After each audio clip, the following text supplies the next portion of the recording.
I'm listening to 97 Won the Ticket, at least through their YouTube channel.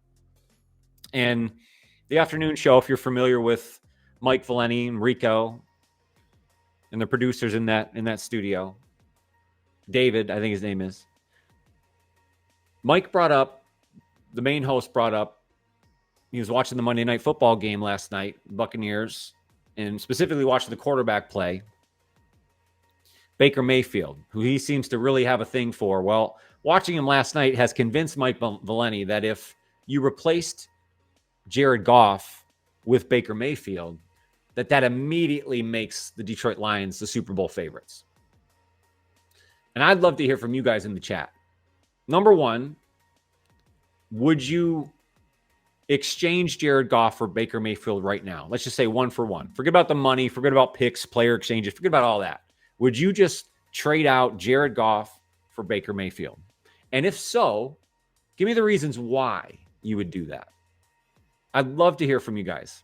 And this is not a Baker Mayfield knock for any reason, because I think he's a really good quarterback. I think he's gutsy.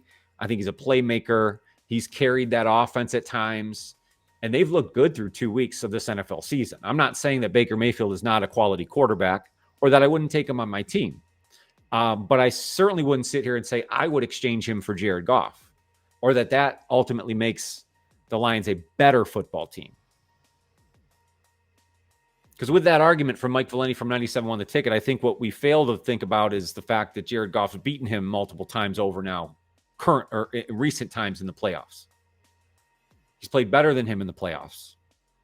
So there's a lot of things to consider. I certainly would not make that move, but I'm surprised that, more than anything, maybe I'm surprised that at a local Detroit radio show, a guy that's been there for 2 decades now, I think, and it's not like he's ever proclaimed to be a lifetime Lions fan. We know he's a New York guy. He's a Giants fan at heart. He hasn't hidden that fact. But to hear that radio show to talk so negatively and coming out of what was such a great victory in week 2 against the Bears, to talk and bring up topics that seem to lean in the negative and the pessimistic side of things, it's crazy.